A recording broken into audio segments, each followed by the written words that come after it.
Hold on, go. Okay, so I'm here with Dave Young, who's from Cleveland. That's right. And we're at the booth, right behind the booth of Blowout Cards. And they are having a special guest, Rich Franklin, UFC former middleweight champion. Right. Who will be here signing at 3:30. That's correct. You are the first in line. That's right. Why are you the first in line? Well, you know, I'm not a nut job or anything like that. You know, I walked around the show and everything's really nice, and it's nice to see the old cards and things like that. But you know, the whole reason I really came to the show was because I'm a big UFC fan, and I saw on the sign outside that Rich Franklin was going to be here today. And he's one of my favorite fighters, so I really wanted to have a chance to meet him. And I have to pick up my kids later, so I didn't want to wait around in a big line to meet him. So I figured get here early and get to meet him, and then go home and pick up the kids. Now, as a huge UFC guy and a Franklin guy, have you bought any of the top UFC products?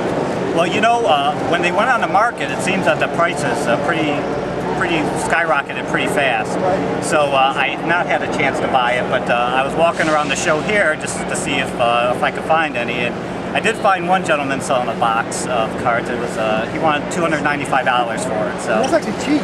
Yeah, right. So you know, I decided to hold off on that for right now and save a little bit so I can get one. Now you're from Cleveland.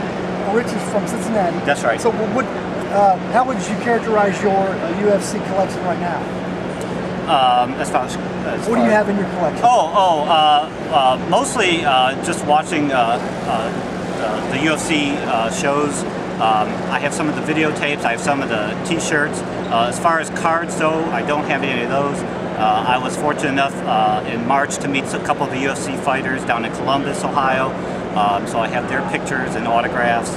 But that's pretty much the extent of it. Who did you meet in Columbus? I met Clay Guida. Okay. The carpenter? The carpenter, right? Okay. The caveman. He looks like a caveman. He fights like a caveman. Yeah, he sure does.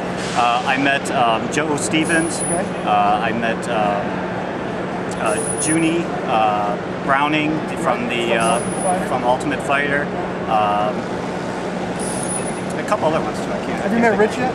No, never met Rich. So this will be kind of a highlight for you. Yeah, you know, and like I said, he's one of my favorite fighters. He just seems like a down-to-earth kind of guy. Yeah. You know, some of the UFC fighters I could really do without because they seem high on themselves. Right. But really, Rich Franklin and Rampage Jackson and George St. Pierre, they seem all pretty down-to-earth guys that, you know, I wouldn't mind standing in line 4 hours to meet. Awesome, man. Well, listen, I appreciate your time, Dave. Thanks a lot. Good luck with Rich. Yeah, great. Thanks, man.